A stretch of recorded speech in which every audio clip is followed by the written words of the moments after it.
Hello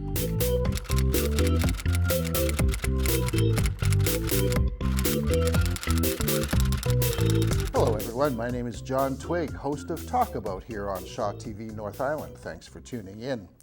We've got another interesting show today. We have local businessman Bob Bray with us. He's the Conservative Party, BC Conservative Party person in the region. Thanks, Bob. Well, it's good to be here, John. You've been here before because you were the candidate for the North Island in the last provincial election, I think. That's right, and Shaw TV did a clip on all the candidates for their provincial website. Yeah. Now, you're not exactly a household name in town. I won't ask how many votes you got because it's, well, maybe, was it 7% or something? 7%, yes. Yeah, the 7% solution. But let's start with your personal background. Where were you born? And you've done some interesting things in business. Let's get on to that. Well, starting where I was born was in the Rainy River area in Ontario. But we left there when I was very young, went to Winnipeg, and wound up in a small town in southern Manitoba. But by the time I was 8, we had moved to British Columbia in North Vancouver. And I grew up there, attending Delbrook High School. And you're kidding, what years? I graduated in '62 at Delbrook High School. You're a little older than me, because I grew up in West Van and I played sports against Delbrook. Oh, yes. Yes, many good memories there of North Vancouver. And then following that, I did a year teaching school after I got my BA.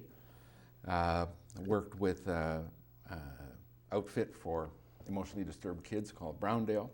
Oh. And went beyond that. I went to the Arthritis Center in Vancouver, the Mary Pack facility there, and then wound up at UBC, where I had 2 jobs, one in the physical plant department, and then one in the Faculty of Medicine. I wound up as Director of Administration in the Dean's office. Had a good view of the medical faculty. You went from the physical plant, which is the heating, yes, to the administrative office of the top guy? That's right. That's right.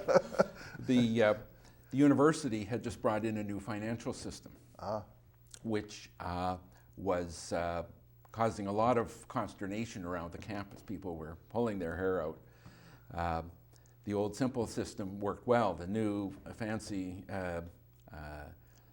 very highly effective system hadn't quite reached its effectiveness yet, but in the physical plant department I learned how to maneuver and navigate through it, and I think that brought a lot of relief to the Faculty of Medicine, so they brought me in.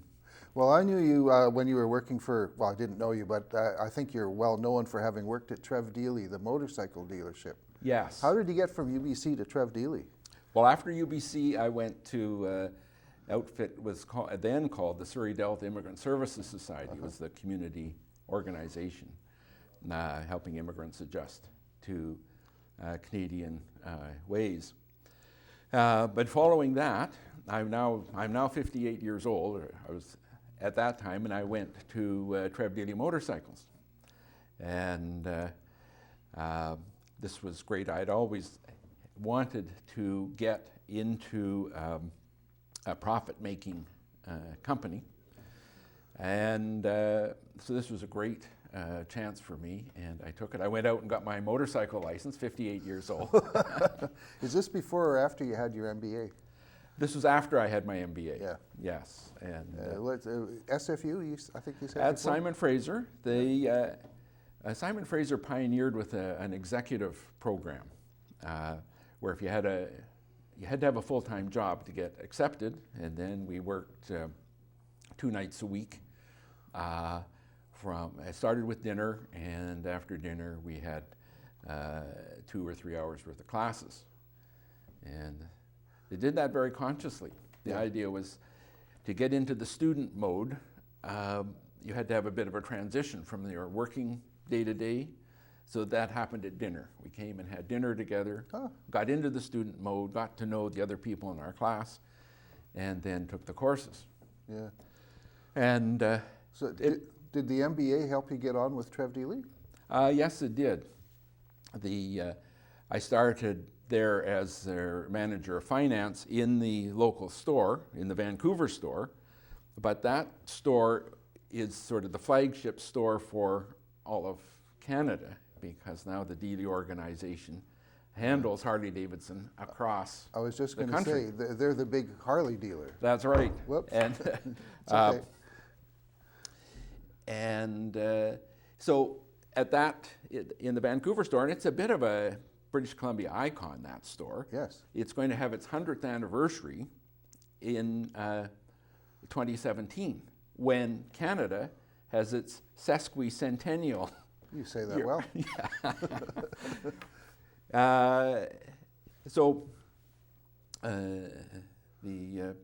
As I say, I started as a finance manager and eventually became the assistant general manager at the store. One of the big projects at the time was their computer system. Yeah. And they had to switch from older technology to the latest. Yeah. And I was very instrumental in picking the right company. It happened to be a Vancouver startup that was using all the latest tools and had some pretty high-level technical talent in it. So you went from computers at the UBC Med School, Yes, and now you're doing computers at the motorcycle store. that's right. Yes. Interesting. Yeah. And I know you're still doing computers now. But we'll get there in a sec. So you're at Trev Dealey for how long? I was there 7 years. Okay, and then you retired. I retired from Trev Dealey's. Yeah. And you came to Campbell River. Yes. Now, we have a thing happening here where the city is attracting seniors because of the lifestyle and the affordability and things. I'm sure that's partly why you came here, but why did you come here? Well, my wife had a very strong reason for coming here, because we have 4 grandchildren here, and we had visited them over the years. They've been here, almost 8 years now, and we moved here about 2 years ago. So we had been visiting with them. Yeah. So we had that draw, but that wasn't the only reason. We looked around because the whole island was attractive to us, and we'd been looking at different towns. But some of the towns don't have a hospital, and so there's one. Yeah. Then I was coming from Surrey, and in the Lower Mainland we have a really good water supply and good water quality. Yes. Well, some of the towns on the island don't have a good water That's quality, true. but Campbell River does. Yeah, actually the best in the world they There- won an award, or it's their third best in North America or something. But yeah, Yes. we do have really good water. So there was that. And there's another feature here in Campbell River that doesn't get talked about very much, is that when you go to get a family doctor, there's no waiting list, Yes. as there are in so many other places around the province. Yeah. So for those reasons, we Yeah. moved right in. Now, so you also the genealogy thing, is that something you've done since you came here, or were you always doing that? This has been a hobby of mine for a long time. It was talked about in my family growing up. My mother was really big on it. Her roots go back to United Empire Loyalists and go back into the States and some very early settlers. Yeah.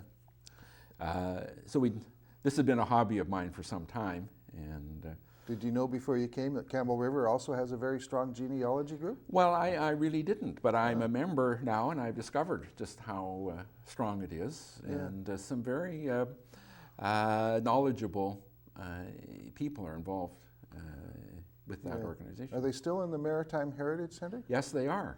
They have a great facility there, and a library set up, but it's a bit expensive for the organization, and they lost the funding from government through the gaming branch, and as they're experiencing a bit of a financial crunch at the moment. Yeah. Are you helping with that, or you got lots of other things to do?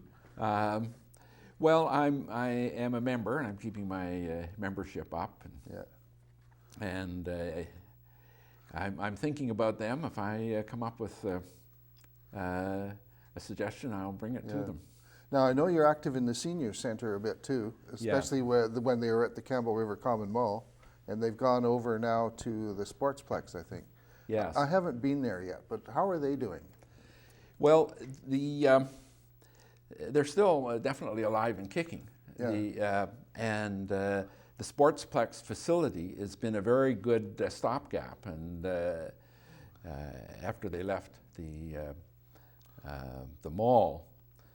But it really isn't the facility that's going to make it a strong organization. Yeah. Do they have a kitchen there, or do they have to borrow kind of a? No, there is a kitchen, which is good.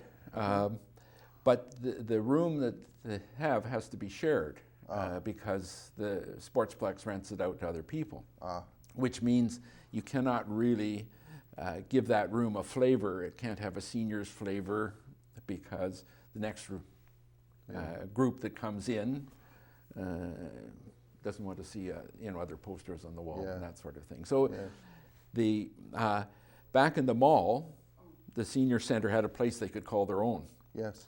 Now at the Sportsplex, they can't really call it their own yet. Yes. And I know the recreation department is looking at expanding the hours that are available. So there's some discussions going on in that regard. But they really need their own facility. They need their own facility. And when you go down to Courtenay, at the Philberg Center there, you can see just how advantageous a facility dedicated to seniors can be. Yeah. Now, the main reason you're here is politics. You're active, as I think I mentioned, in the BC Conservative Party. If I didn't, I just did again. But, you're new in town, and then you run for political office. I mean, what drew you to the Conservatives, and then why did you run? Well, I was drawn to the Conservatives for a variety of reasons, mainly in very broad terms, the idea that we have a lot of issues that require solutions and looking at different solutions. And sometimes in the past, the easiest thing to look is, how can government solve these things? The government has so much money and so many resources. How can that be done? And but I see that we've sort of hit the wall there. We've got to start looking more broadly at other types of solutions. How can local communities solve some of these on their own, even if it may take government support? And it was the Conservative Party that seemed to be open to a new way of looking at things. So I had joined the Conservative Party just about before you came to Campbell Before River? I came to Campbell River, about the time that John Cummins became the leader, and the party was rebuilding and reorganizing and becoming more of a viable entity. It looked pretty good. I think he was up to 25% in the polls at one point, or 22 maybe? He was. He was. And then... Well, there was a real mood, I think, in the province that was ready to embrace some new things, and at that time the Conservative Party was tapping into it. And but a number of things happened. The shine came off the Conservative Party a little bit, but in the election, it turns out that Christy Clark was such an amazing campaigner. And now she was, some of her best ideas were conservative ideas. We like to say she was singing from our songbook, but she was a very effective campaigner, and of course, and then this swing that we detected in the mood of the population, that swing went back to the Liberals. Yeah, she pulled the Stop the NDP vote back into the Liberal Party, and it was pretty fractured there for a while. Yes. Yeah. It was, yes. Yeah. Mm-hmm. So why did you run? Well, when I got to Campbell River, I got involved with the local constituency association and became the president. And we were getting organized and so on. And what we figured our main thing is we had to have a conservative choice on the ballot. Yeah. And so it was out of that sort of idea that I said, okay, well, I'll put my name forward. The ideal thing, of course, is to have a nomination meeting, a little competition to get the nomination. Well, that wasn't happening, so I put my name forward and jumped into it. So you got it by acclamation? By acclamation, yes. I think if you try for it again, and I'm intuiting that you will you be having some competition? I certainly hope so. I mean, that is the best way, and I'm thinking, it's still a few years down the road. Yeah. I think the Conservative Party, the provincial party, will be noticed. We're doing some things organizationally to show that we can run our own ship properly. And I think once our provincial reputation starts becoming stronger, then I think there'll be some local candidates that will come forward and want the nomination, that we can have a real good competition. That's what happened when Cummins was doing well, and it looked like, oh boy, this is going to be an interesting thing to watch. And so people started jumping on. And then, of course, backroom internal feuds kind of nixed the momentum. And then Christie took off, and the rest, as they say, is history. But there's a leadership contest going on now. Yes, there is. And it doesn't get a lot of publicity in the mainstream media. And this is one of the reasons I'm really glad you were able to come in and do the show. Because the vote, I think, is on April the 11th, which is not far away now. That's right. Now, people listening, do you know who the two candidates are for the BC Conservative Party? Not many do. No. Now, I do, of course, because I'm a political junkie. But there's two candidates, Dan Brooks and Rick Peterson. Now, I know you support Dan, and he's been in town a couple of times. I interviewed him on my radio show on Spirit FM. And he's a plug. He's a very attractive fellow. He's young and he's smart and nice man. Then Rick Peterson, he's from Vancouver. And he's getting, today there's a news release out, he's got 5 endorsements from longtime party activists. But what's your perspective on this leadership contest? Where do you see it going? And well, I think, as I was saying, that I think the party is getting stronger and this will be noticed. And one of the signs is that we have 2 very good candidates in the leadership race. They bring different strengths. Rick Peterson is from the Vancouver area, and he's a stockbroker, isn't he? He's a stockbroker, so he has some good connections that would be very helpful in the fundraising side of the political equation. Yeah, I saw he went to Calgary for the Federal Conservative Party and was kind of waving his flag around there. Yes. Yes, so he's active politically, knows his way around, speaks very well. Has a good grasp of the issues. So who's the other guy?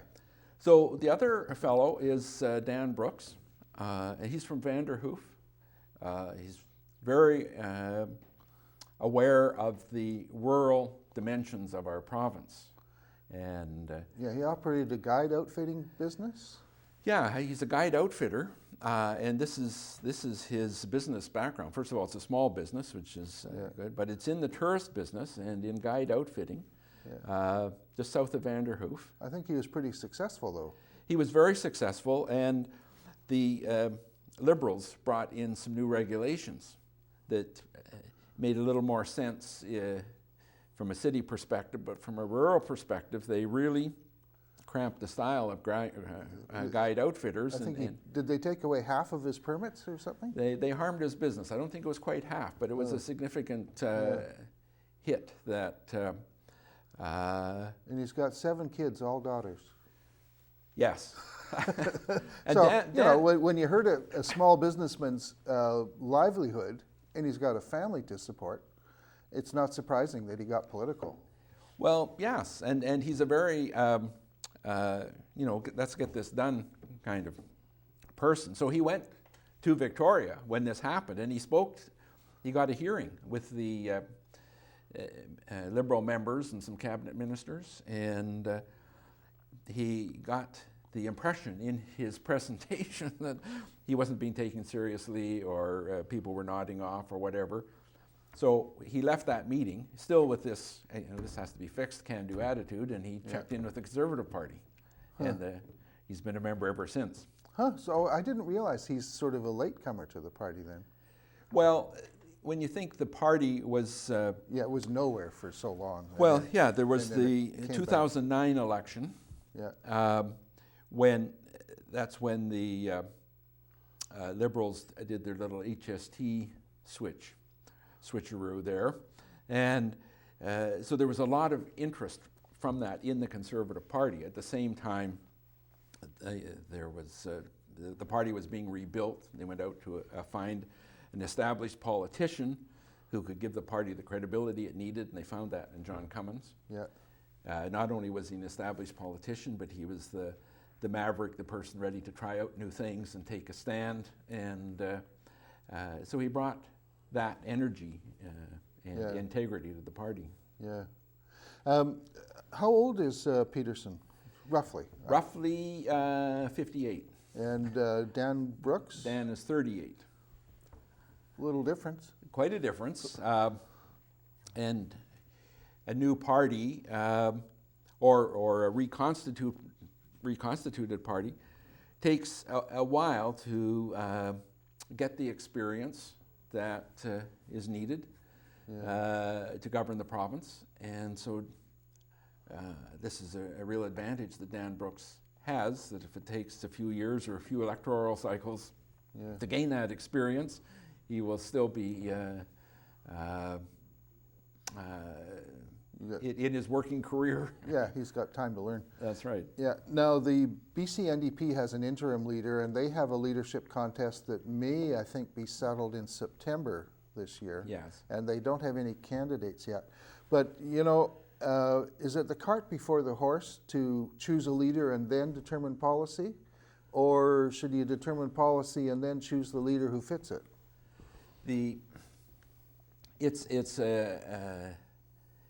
That is the challenge that a political party has. Yeah.